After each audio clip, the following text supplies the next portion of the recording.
Welcome to the Creative Visionaries podcast. My name is Tori Barker, a digital marketing specialist, business owner, mom, and you guessed it, a creative visionary. This podcast is about inspiring business owners, building connections, sharing success stories, and motivating others. Join me on this journey as we tap into your true potential and unleash your inner visionary. Hi, everyone. Thanks so much for joining us again on the Creative Visionaries podcast. Today, I have the pleasure of speaking with a wonderful guest, Kelly Moser. Kelly is the owner of Kelly Moser Coaching and Consulting and the podcast host of the Aligned Success Show. Kelly, welcome on. Tell us a little bit more about you. Thank you so much for having me, Tori. I'm so glad to be connected with you, and I'm so grateful to be here. Yeah, a little bit more about me. So my background professionally is in the startup world. So I come from, first I started in corporate, doing corporate kind of operations and strategy. And then I really felt quite oppressed by the corporate world, the corporate environment. I'm sure a lot of people who are listening to this, like, you remember what your cubicle looked like, and you absolutely never want to go back there in your worst nightmare. That's how I feel about my cubicle. May she rest in peace. And then I moved into the startup world. So I was doing a similar job function. So helping, businesses that were a little bit smaller in that growth stage, setting up their strategy for the year and building out their operation so that it could sustain the level of growth that the business wanted to achieve in the next year or so. And I really fell in love with the startup world. I liked that it was scrappy. I liked that it was hands-on. I liked that there were all these different hats that I had to wear. And I liked that I had so much freedom. And it was the first time that I had a taste of what freedom could look like professionally. And I started to develop an idea for my own little side hustle, which was primarily around supporting people with their nervous systems. So meditation work, connecting with your intuition. I had an experience growing up that left me with post-traumatic stress disorder that wasn't diagnosed until I was about 21. And so I had a super dysregulated nervous system for pretty much my entire childhood and early adulthood. And when I discovered some of these tools, connecting with my intuition, connecting with my body, learning how to meditate, it totally changed my life. So I was really passionate about helping other people do that. So when I was in the startup world, I was also growing this like fledgling of a side hustle. Silly to call it a side hustle because it was all about unwinding and slowing down and learning how to not hustle. But that's what it was. It was a side business. And I started to feel like I was creating a lot of success on that side of things. And it was so much fun because it was mine and I got to do it the way that I wanted to. And it felt so creative. And I really got to help people and I felt like I was really having a direct impact on people, where I still felt like in my startup life, there were a few layers in between me and the people that were ultimately being helped by the work I was doing. Yeah. And what started to happen was people who I was connecting with in the entrepreneurial space started asking me questions because they were like, I've got a business that's similar to yours. You seem to know what you're doing a little bit more. You seem to be growing a little bit faster than I am. And the secret is because I had all this experience doing exactly what I had always been doing for these startup businesses. Now I was just doing it for my own business. Right. So I started giving people tips, and then ultimately I started moving into the business mentorship space and consulting space and helping people who had businesses like mine grow them and scale them. And I left the startup world, and now this is what I do. I love that. I have a similar, kind of start to my entrepreneurial journey coming from that corporate world, so I can relate to the rest in peace, the cubicle.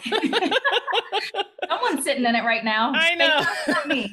Yes, for sure. But what I love the most about, what you do and what I do is coming with a servant's heart and really taking your knowledge and your skill set to really help people and make a difference. Because I think, and I use this quote a lot on my show, but I heard this quote on an Ed Milet podcast, and it's called "Serve the person you once were." And so it's always like thinking about, I've come through this journey to get to the point that I am where I am today. So why not help those who, maybe a step behind me or just a step or two behind, so that you can help them succeed as well? Because it's not just about your own success and growth, because it's lonely at the top, right? You want to be there surrounded by people who love you, support you, and can encourage you, and you guys can grow together. So I love that that's, part of what you're doing and part of what your business is. Absolutely. For me, it really is all about I'm always happy to be the guinea pig. Like I'll go first, I'll screw it up 10 times, and then I'll figure out what works. And then by the time I figure out what works, I'm so excited to tell other people about it, because if I can just save people Mm. time, frustration, headache, heartache. I mean, I'm sure you've been there too, especially probably in the earlier days of your business where you're just like, I don't know what's going to work here. I'm just going to try a bunch of stuff. And that has kind of been, I used to feel really frustrated that that always felt like the path that I was coming up against is like trial and error, more error, more error, more error.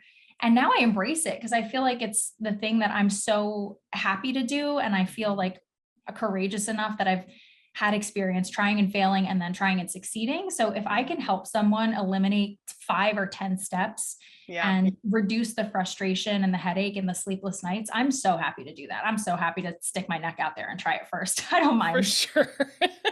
I know I like being the guinea pig too, because then you can tweak it and test it and figure out the best route. And like you said, just speed up the process for others to follow. So I love that. So let's talk about, people that you're working with. I'm assuming you're working with a lot of experts and leaders, but can you talk about what the difference is between an expert and a leader, or how you transition from an expert to a leader? Yes. So this is something that I recognized as a pattern that was happening with a lot of my clients that I was working with, especially in the last year or so, I would say. I've been really fortunate to be able to support people who, on paper, have it all together. They know it all. They are the most expert. They are the most knowledgeable. They are so passionate about what they do.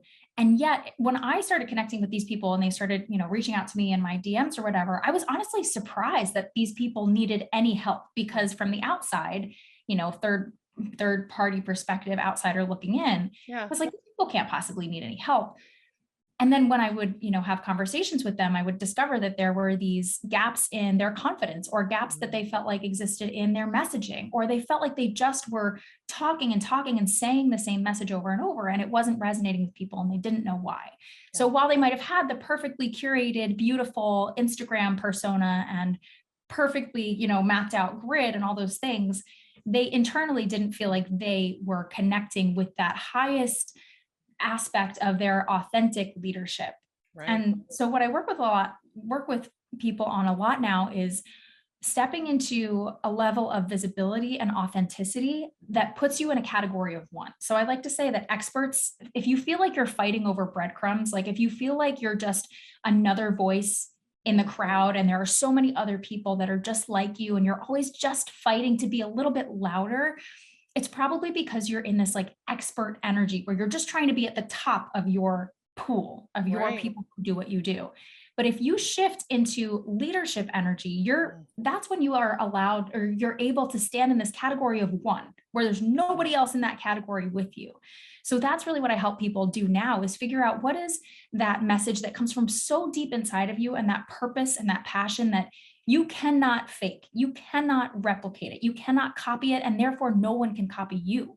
Right. That allows you to stand in that category of one. And when you do that, when you say, I don't care if people disagree with me, I'm going to be respectful and kind to all people. But if I have an opinion that ruffles feathers, I don't care. That's what actually sets you apart as a leader. I think Yeah. we're so afraid to go there sometimes because we're afraid of the judgment. We're afraid someone's going to disagree with us. We're afraid we're going to get canceled or whatever. But sometimes those opinions and those perspectives that are really strong and that are different, that's what sets you apart from just being an expert that's like fighting over breadcrumbs, Yeah. to a leader who there's no one to fight with, because you are literally standing in a category all on your own. Hmm. Yeah, and I think like you said, a lot of it is mindset, right? And getting yourself confident and strategically aligned with what your mission is. So, do you have like any like tips that you like usually use with your clients to kind of pull that out, because it's a lot of that mental aspect of like, well, I'm not good enough, or I don't know it all, or what are those, how do you pull that out of people so that they really can live in that greatness that they have to offer? So I have kind of a tough love approach to this, because I think what I see a lot is that we do a lot of babying with each other. We do a lot of hand holding with our fellow entrepreneurs. We're all grown adults. And really, what I think we all need at this point is actually like a loving little kick in the butt. So, something that I love to invite people into, a perspective that I think is really unique, is so I help people a lot with visibility, being more seen, stepping into those maybe disruptive perspectives, getting out there with your truest, most authentic mission and message. And what I hear from people a lot is exactly what you just said. I'm not successful enough yet. I haven't created enough results yet. I don't deserve that level of visibility yet. Right. And this very simple mindset shift that I invite everyone to start adopting right away is to stop thinking about visibility as a reward for the success that you've created and start thinking about visibility as a tool to create the success that you want. I Yeah. think there's this like misconception that visibility is a reward. You have to create a certain level of success. You have to, have achieved a certain level of whatever you feel like is important to you before you're someone who's worth listening to, before you think people are going to take you seriously. Yeah. But in reality, it's the other way around. People Mhm. take you seriously when you step into leadership, when you step out there, when you raise your hand for opportunities that might scare you a little bit. Yeah. So stop thinking about visibility as a reward for creating a six-figure business or having your 10,000 Instagram followers or whatever metric in your mind is the reason that you're not more visible yet. Yeah. And recognize that if you want that level of visibility and success, you have to get more visible. The reason people, you aren't at that level yet is because not enough people know about you. So I Right. think that's one very simple mindset shift that allows people to go, oh, I'm ready as I am now, because there's Mhm. nothing this isn't an earned, I don't have to reach a certain level or pass any kind of test before I can be more visible. It's a tool for me to get out there and serve more people and impact more people. And in doing that, it's going to attract the people that I want to actually be working with. Yeah. While you're talking and saying all of that, what comes to mind for me is get out of your own way. And I think Absolutely. that's a big thing that people they're so in like literally in their own way. They're the only person that's holding them back. And so, stepping into that and, realizing that the visibility is going to be a pathway to success. Get out of the way and head on, right? Absolutely. I think another thing too is like if you actually slow down your brain and you listen to what objections your brain has about getting visible, it's a very me centric dialogue that your brain is having with yourself. So it's, I'm afraid to get more visible because people are going to judge me, or I'm afraid to have a strong opinion because someone might think I'm wrong. Disagree. Yeah. Someone might disagree with me. And it's all about me. If you can get over yourself, that's what I've been saying a lot lately. And it sounds harsh, and I was like, people are absolutely gonna like throw tomatoes at me for saying this, but people have been telling me this is exactly what I needed to hear. Yeah. Like, get over yourself. It's not about you. If you can Yeah. get over yourself long enough to allow yourself to realize that the people who need your help, like the stakes are quite high for them. And Yeah. every minute that you sit at home doubting yourself, self doubt, being able to sit home and doubt yourself really is a luxury that a lot of people don't have. And, think about the single mom that's got to, get out there and sell whatever she sells so that she can feed her children. She doesn't have the luxury to sit home and second guess and doubt herself. She's got to get out there. Yeah. If you can embrace a little bit of that, like, wow, what would it look like if I really committed to getting over myself and putting my people that I serve first at the very top of my priority list? What would I need to change? And I guarantee there's something that you're either doing or not doing that you would want to change if you're feeling like that stuck energy. It's a matter of getting over yourself sometimes. Yeah. The hard truth is sometimes exactly what you need to hear. Yep, So you that's tell true. them, Kelly. They're I'm not going to gonna. throw tomatoes. You tell them. It's funny when I was like, I posted like a carousel on Instagram, and the first slide was like, here's advice for everyone who is feeling afraid of getting more visible, afraid of stepping into, I called it your main character era in your business. And I think that a lot of people thought that it was going to be like three, because I have historically been a very gentle and soft person with my coaching. It's all, because I am a gentle person, but this was one that people were like, oh, she said what now? I gotta get over myself. Okay, wow. If this gentle person who's usually very soft and kind is like telling me this, then maybe I should listen. So Yeah. interesting. It's I been love it. interesting. Well, and I know you have lots of strategies that come along with the visibility. So I'm assuming, podcasting, since we're both podcast hosts, podcasting is a great medium for getting visibility. So talk about the strategies that you coach people with around podcasting.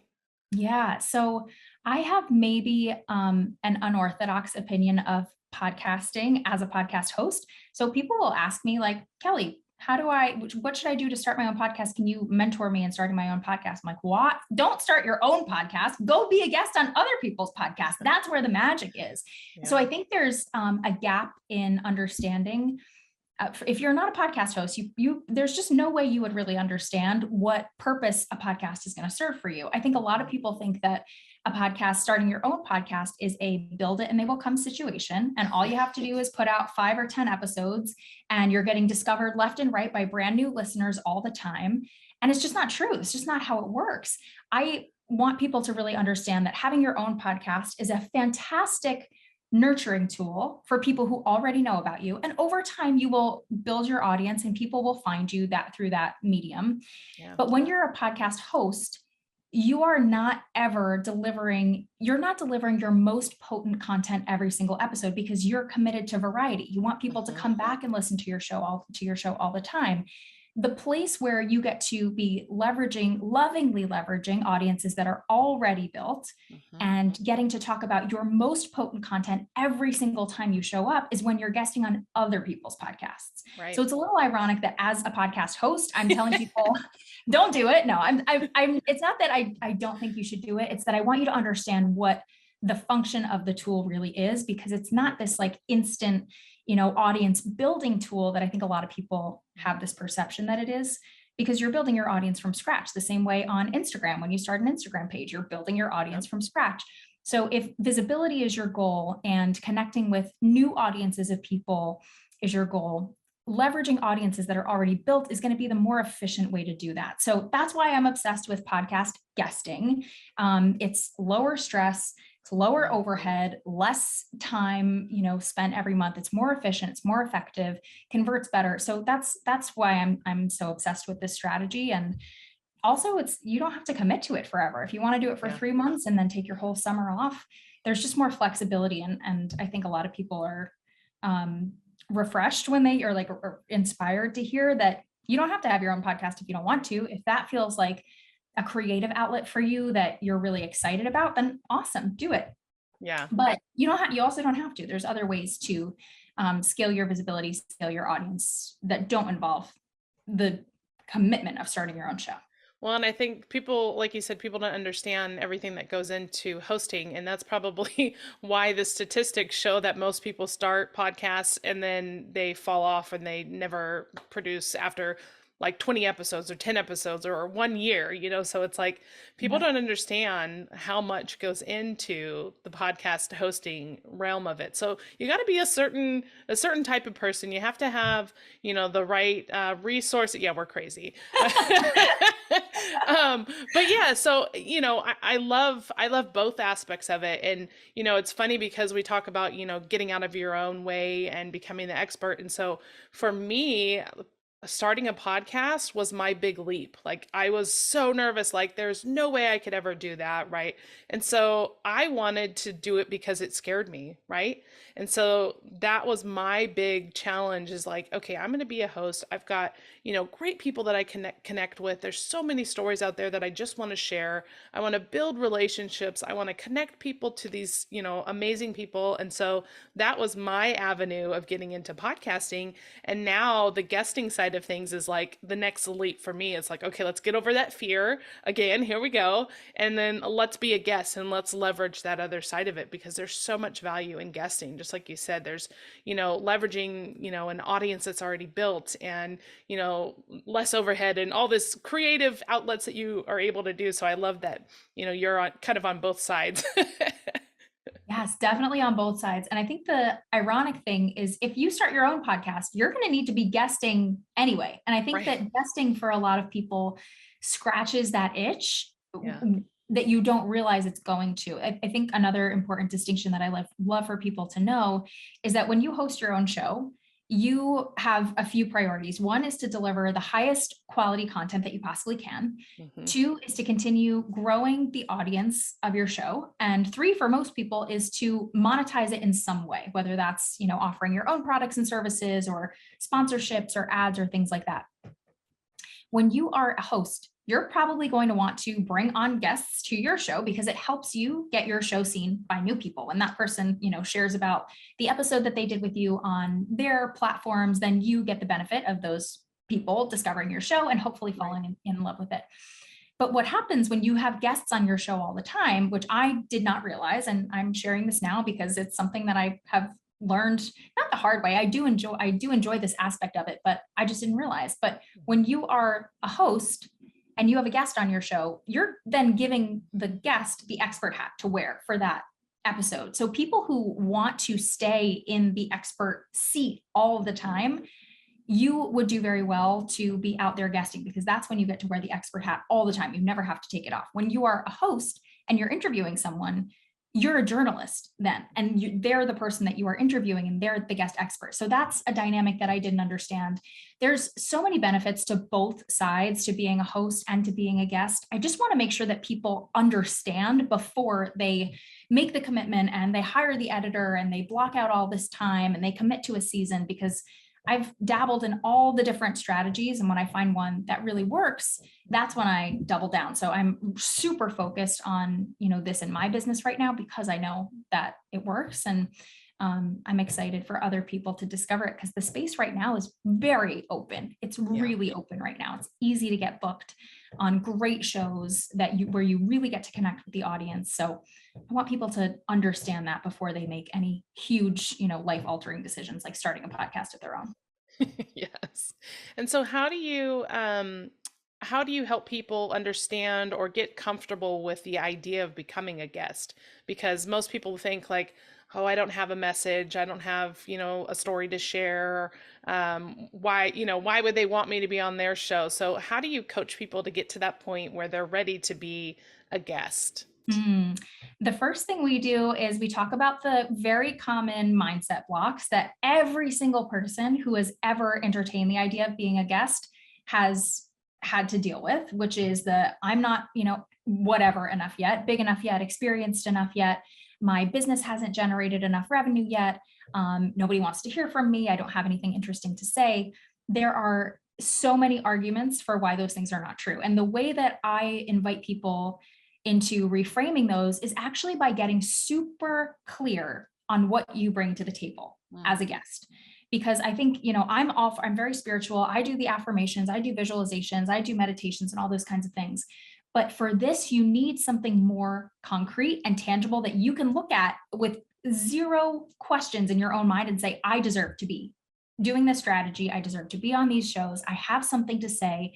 And it's all strategy from that point on. The mindset shifts start to the mindset stuff starts to shift itself really when you can look at. So I walk people through an exercise called the thought leadership blueprint.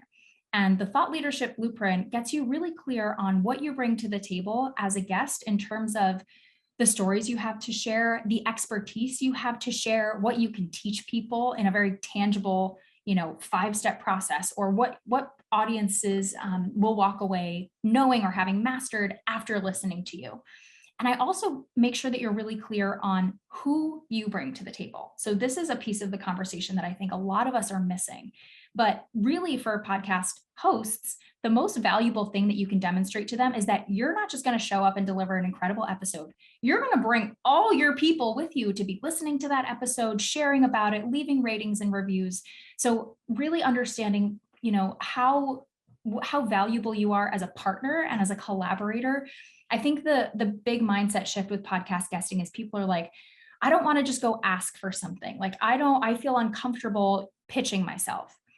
If you're uncomfortable pitching yourself, I guarantee you're doing it wrong, Mhm. because when you're pitching from a place of mutual collaboration, partnership, here's what I'm going to bring to the table. Here's what I'm going to do for you. Here's how I can support your goals and what you want to do with this show. That's when collaboration and partnerships become a no-brainer, and when your pitches will start to get accepted. Because when you show up with that energy of not just, hey, I'd love to, come talk on your show for 30 minutes, like, of course you do. Of course everybody wants that. What's in it for me as a Yeah. host? And that's really what I teach people, to think like a host. Think about what hosts need and how you can position yourself as someone who can give them those things. That's how you are going to be able to get booked more often and feel really good about the episodes that you book, and know that you deserve to be there because you're going to do everything that you promised that you would do. As a host of a podcast, I love that you're doing this because there's so much value. Like you said, having a guest who can understand this and come into the perspective as a partner, and not just I'm going to show up and then that's it, right? Because there's so much more that can be leveraged from it, post production. And so I Yeah, love that you're coaching people on kind of like best practices and like, these are the things that you should do and how you can help and how you leverage your message, the host's message and the audiences that you're in. So I love that, you're helping to kind of groom the guest world for all of us hosts out there. yeah. I mean, I've had people who have come on my show, and actually, I won't say this about my guests because my guests are really, really wonderful. But I've heard from other people who've had people come on their show who never make a peep about it, never share the episode with their audience. And it's kind of like becomes this like weird one night stand energy where you just feel used. You're like, this person just came and they used my platform for 30 minutes to do what they needed to do. And I never heard from them again. And that's Yeah, absolutely not how you build a great reputation for yourself as a true. guest, because every podcast host knows other podcast hosts. If you Yeah. come on and you wow the host and you show up for the episode and have people who are listening to it and you bring so much value to that episode after the episode has aired, and you ask the host, what can I do to support your goals? How can I support you? Do you want to come on Instagram live with me and introduce yourself to my audience? Like, if you're reciprocating, that host is going to take note and then say, oh, my Mhm. friend has a podcast. They're looking for guests. Maybe I can introduce you there. Like the podcasting world is quite small. Mhm. And I think if you can really consciously and intentionally build a good reputation for yourself as a great guest who doesn't just deliver great content, but really shows up to support the show, the host, and the audience who's listening, you will see such better results guesting. Yeah, and it all goes back to the core thing of building relationships, building authentic relationships because there's so much that can be derived from just meeting somebody and building that relationship. So, for sure. Absolutely. Yeah. Absolutely. So, tell me, what is one thing that you want people to take away from the episode? I would love for everyone listening to think about what is one thing that my brain has been telling me I'm not ready for? What is the one thing that my brain has been telling me maybe I'm not big enough for yet, or I don't deserve to raise my hand for that opportunity? Or if I approach that person for a collaboration, there's no way they would say yes. What can you do in the next 7 days to get yourself two steps closer to actually taking action on that thing? If you knew for sure that that was the right next step for you to take, whether or not that person said yes, whether or not you got accepted or invited onto that stage or onto that podcast or whatever, if you knew that just the practice of raising your hand for that opportunity, allowing your nervous system to go through the process of doing something scary and watching yourself survive because you're going to, what would you do? What are two things in the next week that you could do to just bring yourself a little bit closer to just trying? It doesn't mean that it has to work out. It doesn't mean you have to pick up the phone tomorrow and pitch a collaboration, but what are just two things? Maybe it's starting to build a relationship. Maybe it's, leaving a really thoughtful review on the podcast that you want to be on. Maybe it is, I don't know, starting to build out a little bit of a pitch media kit for yourself so that you feel more prepared, so that you really recognize what a valuable asset you are to a stage or a show or guest teaching in a mastermind. And just try to bring yourself two steps closer in the next 7 days. That's awesome. I think that's definitely something that everyone who's listening can do. It's bite-sized step towards, getting in the right space that you need to be in. So, if somebody is ready to start guesting or is already guesting but wants to take it to the next level, what can they do to get a hold of you so that they can get some help with improving their expert leadership? Absolutely. Thank you for asking. So, I have a program called the Hell Yes Guest, which has two main goals. One is to get you booked as often as you want to be booked, and two is to help you create a strategy that actually drives your business goals forward. And it's all built on collaboration. It's all built on, really aligned ways of genuine, authentic connection. So if you want to learn more about that, you can definitely send me a message on Instagram. I'm at kelly.moser with two S's in my last name. And if you're not ready for that yet, I have a great masterclass that walks you through if you just are like, I'm not totally convinced that guesting is my next step. I think I might want to start my own podcast, or I just have absolutely no idea how to go about starting any of this process, I have a masterclass for you. It's called Algorithm Freedom. The idea is that you can scale your audience off of Instagram without having to do pointing and dancing reels until you're blue in the face. Like, I'm so sick of them. So this masterclass will teach you why podcast guesting is going to be the smartest content marketing strategy for 2023 and beyond, why now is the time to start getting involved, why you don't need to start your own podcast right now. I've got so many facts and figures and statistics to share with you that might dissuade you if you are starting to think about doing that now, and how to start getting booked on 1 to 3 episodes every single week that actually drive your business forward. So would love for you to come and get access to that. It's kellymoser.com/masterclass. And hopefully we can have the link in the show notes below to make it easy for folks. And yeah, would love to take you through that process. It's a really, really high value masterclass.